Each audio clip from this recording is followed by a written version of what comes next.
A paz de nosso Senhor Jesus Cristo seja com todos vocês. Irmãos, vou fazer agora aqui um breve comentário sobre esse vídeo aqui, que foi o do pastor Augusto Nicodemos. Ele faz uma análise sobre a congregação cristã no Brasil. Esse vídeo é recente, se não me falha a memória, tem 11 dias esse vídeo. Hoje nós estamos na data de 6 de novembro de 2023.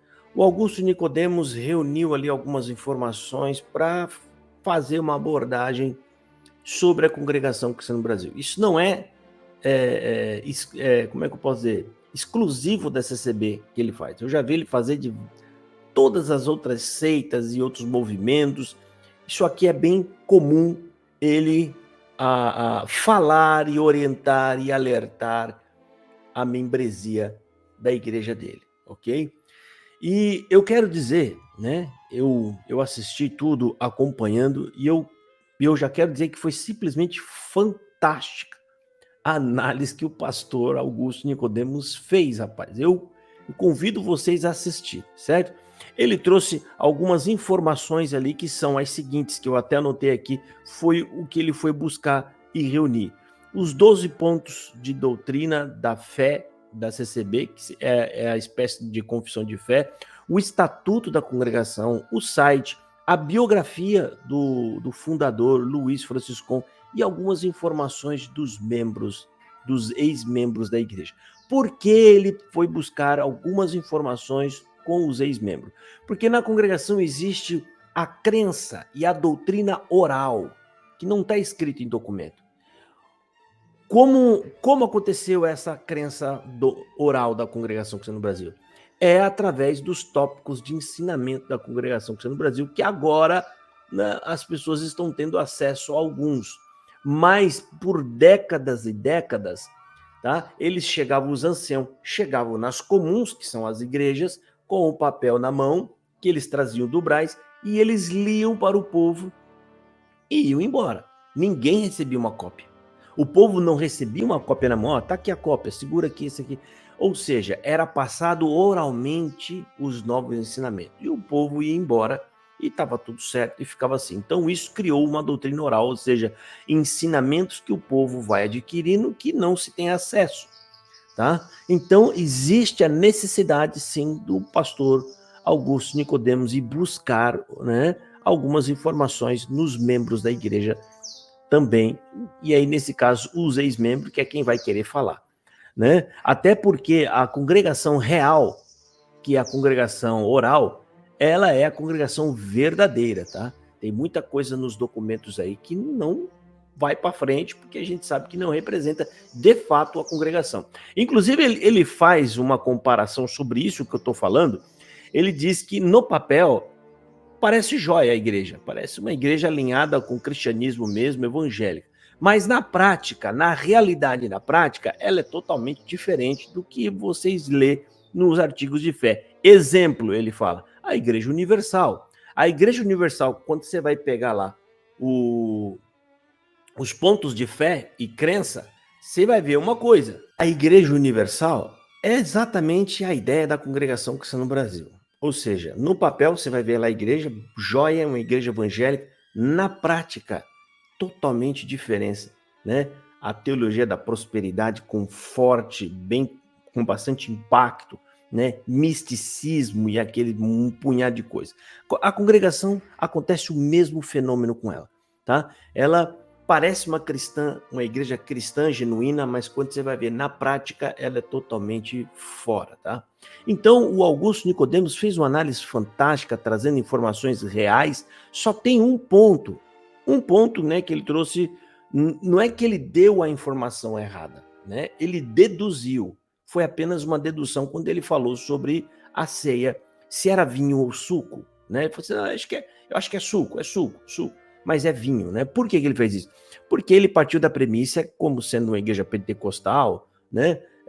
E geralmente as igrejas pentecostais se utilizam de suco. Então ele levou, em regra, aí a informação majoritária, ou seja, é aqueles que tomam suco, né? Na maioria deles, mas na congregação não, é vinho, tá? Inclusive é efeito de chacota de algumas outras igrejas, pentecostal chamando a congregação do barril. Eu não sei se é por conta do vinho que se toma lá. É a única informação que não está de acordo. De resto, rapaz, eu fiquei simplesmente, sabe, surpreso de ver a tamanha destreza que o Augusto Nicodemos, esse sim, fez um trabalho bem feito, buscando informações reais, fazendo apontamentos lógicos dentro do conceito CCBano, né? Muito melhor do que a análise que fez o Paulo Júnior, que trouxe informações desencontradas, né, e acabou não abordando o principal das coisas. Que eu acredito que o Paulo Júnior foi mal assessorado. Nesse caso aqui, eu acredito que já foi o Augusto Nicodemos quem meteu a mão na massa, ou seja, foi ele mesmo que fez a análise, o acompanhamento. Por quê? A diferença. Quando você assiste o vídeo, você vê que ele fala com propriedade. Você vê que ele dá leves olhadas, apenas para poder lembrar o que está lá, e aí ele levanta a cabeça e faz o discurso centrado no que ele está falando. Observa ali, né? Quase o tempo todo de cabeça erguida, dando leves olhadas. Isso só faz assim quem realmente conhece o que está escrito lá. Diferente do Paulo Júnior, que ele ficava a maior parte lendo e às vezes com dificuldade de ler, porque não estava entendendo. E o que isso leva a crer? O que leva a crer é que não foi o Paulo Júnior que escreveu aquilo lá. Não foi o Paulo Júnior. Alguém entregou para ele estava lendo lá e foi falando. Nesse caso aqui foi diferente, né? O Augusto Nicodemos fez um trabalho brilhante. Nossa, gostei demais, tá? E ó que eu sou bem crítico, ranhento, sabe?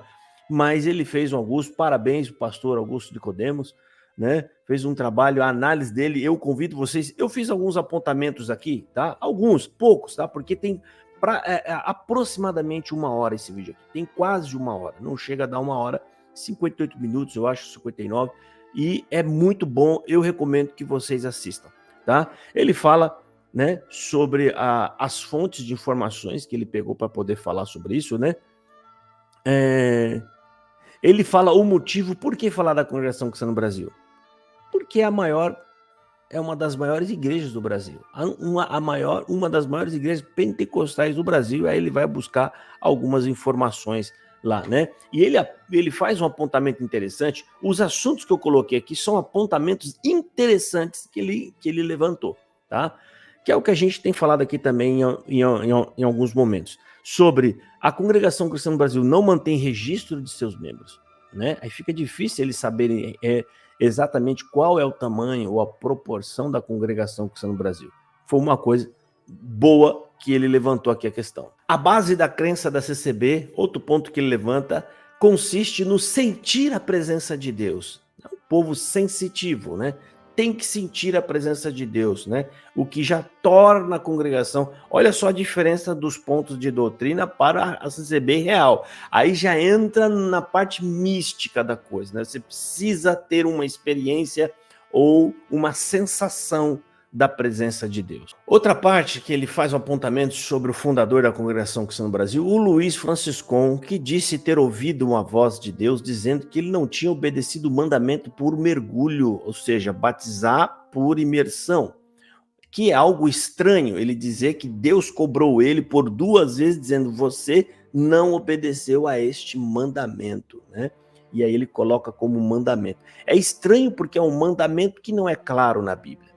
Você não vai encontrar em lugar algum, né, dizendo que as pessoas foram imersas na água quando foram batizadas, né? Algumas deduções equivocadas que não está no texto, né, que nem está no documento da própria Congregação Cristã no Brasil, que ela mente no documento dizendo que está escrito lá que Jesus foi mergulhado, foi imerso, foi batizado por imersão. Isso é uma invenção da congregação, não está isso na Bíblia em lugar algum, certo? Ou seja, o Franciscon diz ter recebido uma orientação de Deus dizendo que ele deveria obedecer esse mandamento, que estranhamente esse mandamento não é claro na Bíblia, né? Não é algo claro e nítido, por isso que tem. Aliás, se for ver qual que é o batismo que parece ser mais adequado à Bíblia, é o batismo por aspersão, como eu já falei aqui algumas vezes, né? Você tem 3.000 pessoas se batizando dentro do templo, lá não tem rio, lá não tem tanque, provavelmente esse batismo aconteceu por aspersão. E quem foi que fez esse batismo? exatamente os apóstolos. Esses apóstolos que já batizavam quando estavam com Jesus. Então, obviamente, que é o mesmo batismo que eles batizavam quando estavam na presença de Jesus. Então, provavelmente, sim, era batismo por aspersão. Aí você tem o próprio apóstolo Paulo, que é batizado dentro de uma casa, né, sem tanque, sem rio, provavelmente também batismo por aspersão. Então, fica estranho essa tal revelação que o Luiz Francisco recebeu, né, de Deus, dizendo que ele deveria obedecer esse mandamento, simplesmente um mandamento que não está na Bíblia.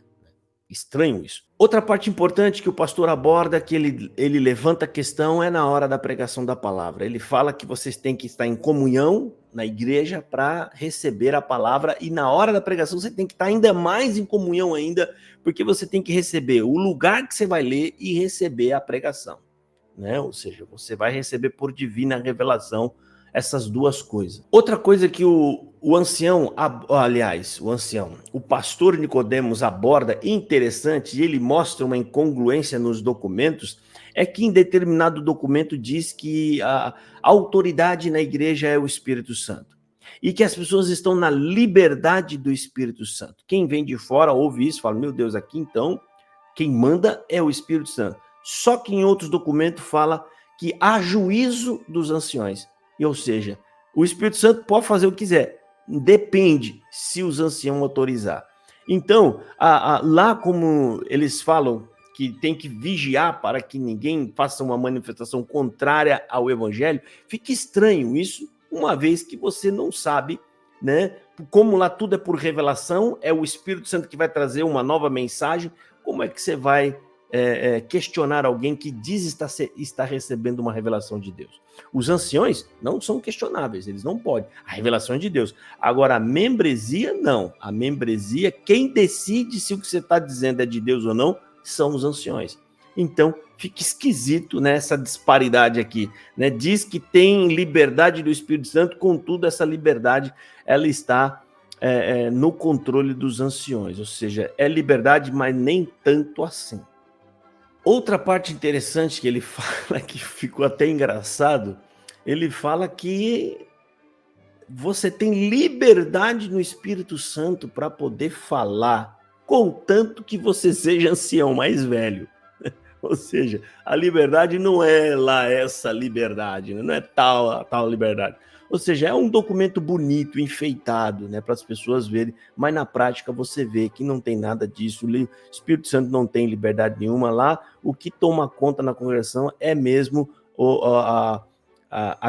aquela posição autoritária, né? Autoritária, como quem diz lá, quem manda sou eu. Né? Como eu vi de um ancião uma vez aqui em Pindamonhangaba dizendo, é eu que mando, eu estou na presidência. E essa liberdade do Espírito Santo, então, para que serve? Ou seja, só enfeite. Outra incongruência que o pastor aponta é que nos documentos, em determinadas confissões de fé, diz que não tem hierarquia na CCB, que é uma mentira deslavada, né? E ele aponta justamente no Estatuto da Congregação Cristã no Brasil que existe a hierarquia dos mais velhos, né? É aquela hierarquia dos anciões mais velhos e assim por diante. Os não tão velhos e os mais novos, e aí vem aí os cooperadores, diáconos ali, né? E cooperador de jovens, e assim vai indo. Hierarquia tem. Diz que não tem hierarquia, é só conversa para boi dormir, para encher linguiça. Então, eu recomendo muito vocês que vão lá e assistam, vou deixar na descrição desse vídeo aqui, o vídeo do pastor Augusto Nicodemos, que está simplesmente fantástico, certo? Gostei muito, né? Falou com propriedade, conhecendo o que está falando, foi nos documentos e chega... Tem alguns momentos que chega até a ser engraçado, mas não porque ele quer deixar engraçado. É porque a situação é realmente tão controversa que chega a parecer até uma brincadeira. Certo? Deus abençoe a todos vocês e fiquem na paz de nosso Senhor Jesus Cristo. Um abraço.